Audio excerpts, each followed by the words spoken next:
열째 해 열째 달 12째 날에 여호와의 말씀이 내게 임하여 이르시되, 인자야, 너는 애굽의 바로 왕과 온 애굽으로 얼굴을 향하고 예언하라. 너는 말하여 이르기를, 주 여호와께서 이같이 말씀하시되, 애굽의 바로 왕이여, 내가 너를 대적하노라.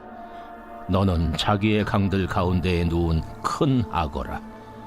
스스로 이르기를, 나의 이 강은 내 것이라. 내가 나를 위하여 만들었다 하는도다.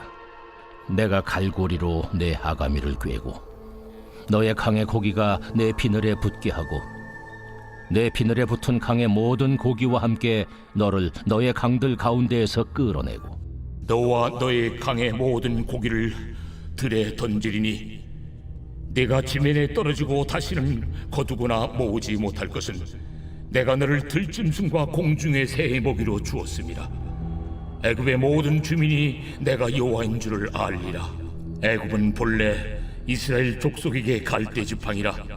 그들이 너를 손으로 잡은즉 내가 부러져서 그들의 모든 어깨를 찢었고, 그들이 너를 의지한즉 내가 부러져서 그들의 모든 허리가 흔들리게 하였느니라. 그러므로 주 여호와께서 이같이 말씀하셨느니라. 내가 칼이 내게 임하게 하여 내게서 사람과 짐승을 끄는즉 애굽 땅이 사막과 황무지가 되리니 내가 여호와인 줄을 그들이 알리라. 내가 스스로 이르기를, 이 강은 내 것이라, 내가 만들었다 하도다. 그러므로 내가 너와 내 강들을 쳐서 애굽 땅 믹돌에서부터 수에네 곧 구수지경까지 황폐한 황무지 곧 사막이 되게 하리니 그 가운데로 사람의 발도 지나가지 아니하며 짐승의 발도 지나가지 아니하고 거주하는 사람이 없이 40년이 지날지라. 내가 애굽 땅을 황폐한 나라들 같이 황폐하게 하며 애굽 성읍도 사막이 된 나라들의 성읍같이 40년 동안 황폐하게 하고 애굽 사람들은 각국 가운데로 흩으며 여러 민족 가운데로 해치리라. 주 여호와께서 이같이 말씀하셨느니라. 40년 끝에 내가 만민 중에 흩은 애국 사람을 다시 모아내되 애굽에 사로잡힌 자들을 돌이켜 바드로스 땅 곧 그 고국 땅으로 돌아가게 할 것이라. 그들이 거기에서 미약한 나라가 되되 나라 가운데에 지극히 미약한 나라가 되어 다시는 나라들 위에 스스로 높이지 못하리니 내가 그들을 감하여 다시는 나라들을 다스리지 못하게 할 것임이라. 그들이 다시는 이스라엘 족속의 의지가 되지 못할 것이요 이스라엘 족속은 돌이켜 그들을 바라보지 아니하므로 그 죄악이 기억되지 아니하리니 내가 여호와인 줄을 그들이 알리라 하셨다 하라. 27째 해 첫째 달 초하루에 여호와의 말씀이 내게 임하여 이르시되, 인자야, 바벨론의 느부갓네살 왕이 그의 군대로 두루를 치게 할 때에 크게 수고하여 모든 머리털이 무지러졌고 모든 어깨가 벗어졌으나 그와 군대가 그 수고한 대가를 두로에서 얻지 못하였느니라. 그러므로 주 여호와께서 이같이 말씀하셨느니라. 내가 애굽 땅을 바벨론의 느부갓네살 왕에게 넘기리니 그가 그 무리를 잡아가며 물건을 노략하며 빼앗아 갈 것이라. 이것이 그 군대의 보상이 되리라. 그들의 수고는 나를 위하여 함인즉 그 대가로 내가 애굽 땅을 그에게 주었느니라. 주 여호와의 말씀이니라. 그날에 나는 이스라엘 족속에게 한 뿔이 돋아나게 하고 나는 또 내가 그들 가운데서 입을 열게 하리니 내가 여호와인 줄을 그들이 알리라.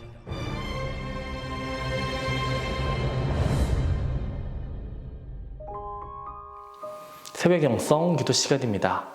오늘 에스겔 29장 말씀에서는 이집트에 대한 말씀이 주어집니다. 어제 살펴봤던 말씀에서 하나님께서는 두로의 교만을 지적하셨습니다. 오늘 본문에서는 이집트에 대한 교만을 지적하십니다.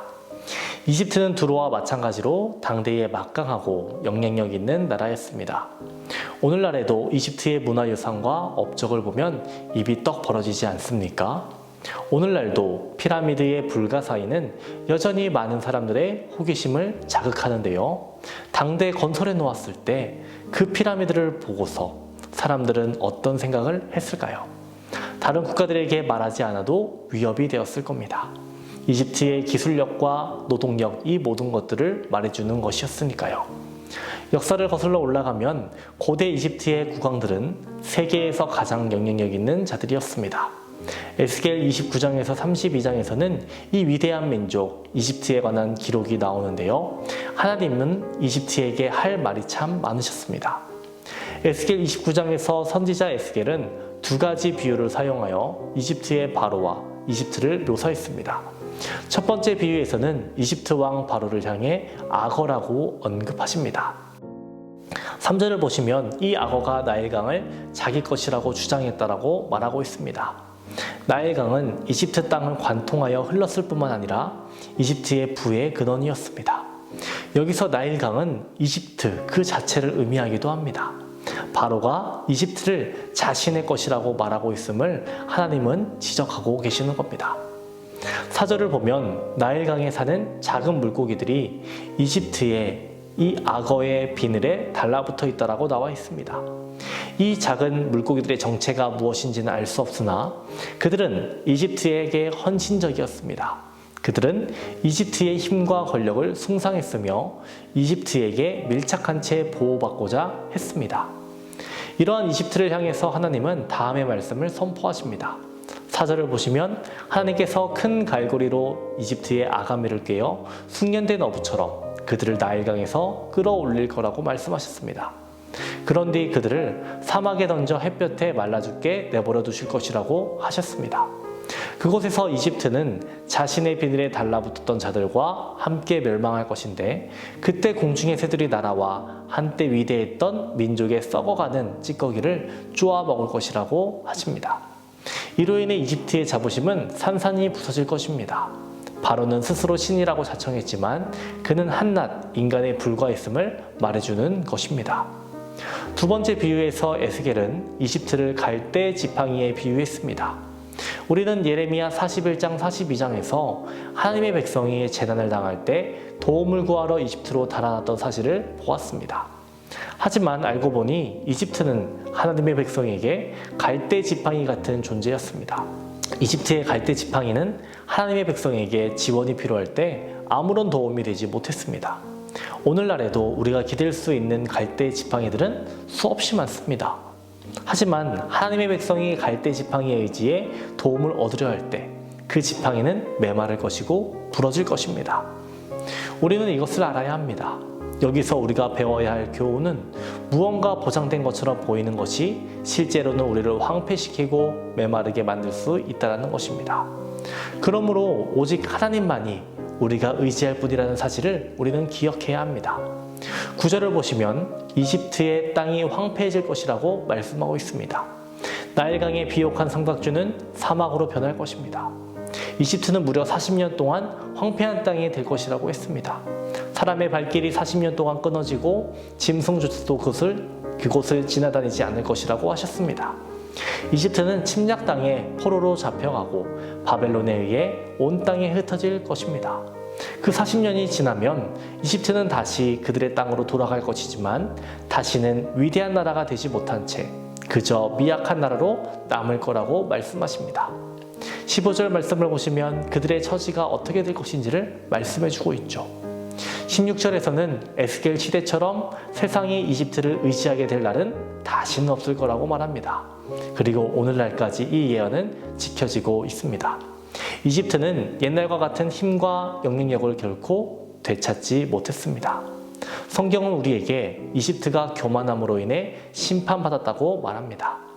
이집트 민족은 오늘날에도 여전히 우리에게 교만과 오만의 위험성을 경고하고 있는 것입니다. 어제와 오늘의 본문은 같은 맥락으로 이어집니다.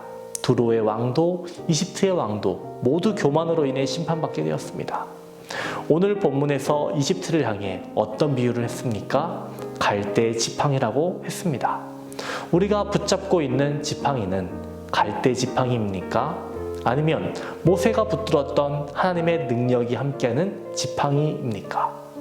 오늘 하루도 겸손히 주 예수 그리스도와 함께 하시길 바랍니다. 주님을 붙드는 하루가 되시기를 주님의 이름으로 축원합니다. 오늘 공동기도 제목은 물질의 회복을 위한 기도입니다. 먼저는 성도들의 생업과 사업을 위해서, 다음으로는 물질로 어려움 당하지 않도록 기도해 주시기 바랍니다. 기도하겠습니다. 하나님 아버지, 오늘은 에스겔 29장 말씀을 살펴보았습니다. 우리들의 태도가 하나님 보시기에 칭찬받을 만한 태도이기 원합니다. 우리는 너무나 부족합니다. 하나님, 말씀을 따라 살아갈 수 있는 용기를 주시고 능력을 허락하여 주옵소서. 주님의 겸손이 우리에게 나타나며 주님 안에서 성장하게 하여 주옵소서. 오늘은 물질의 회복을 위해 기도합니다. 성도들의 생업과 사업장 가운데 하나님 함께하여 주옵소서. 하나님께서 좋은 길로 인도하시고 좋은 열매 맺게 하여 주옵소서. 물질에 어려움 당하지 않도록 하시며 물질에 끌려다니는 것이 아닌 물질을 다스릴 수 있는 권세를 허락하여 주옵소서. 성령님, 담임 목사님의 사역 가운데 늘 함께하여 주시고 영권, 인권, 물권을 더하여 주옵소서. 말씀의 영을, 계시의 영을 더하여 주셔서 말씀이 선포되는 재리마다 회복과 치유의 역사를 갑절로 더하여 주옵소서. 준비하시고 계획하시는 모든 일정 가운데 지치지 않게 하시며 강건함을 허락하옵소서. 다음 세대를 위해 기도합니다. 말씀을 듣는 것에서 끝나는 것이 아니라 주님을 경험하고 주님을 보게 하여 주옵소서. 살아계신 하나님을 느끼며 내 안에 역사하시는, 나와 동행하시는 주님을 경험하게 하여 주옵소서. 자녀를 위해 기도하는 성도에게 태의 문을 열어주시고 사고로 입원한 성도, 투석으로, 어지럼증으로, 디스크로 고통받는 성도들을 치유하여 주옵소서. 공황장애, 불면증, 우울증을 겪는 성도들에게는 마음의 평안함을 주옵소서. 암투병 중에 있는 박시순 권사님, 유은영 권사님, 김정수 집사님, 오유미 성도님, 박서연 청년, 유경민 청년, 주원에서 강건하며 주님이 주시는 힘과 능력으로 회복되게 하여 주옵소서. 연로하신 장로님, 권사님, 집사님들 건강을 허락하여 주시고 영적 성장을 허락하여 주시옵소서. 주의 선한 인도하심으로 함께하여 주옵소서. 오늘도 우리와 함께 하시는 예수님의 이름으로 기도합니다. 아멘.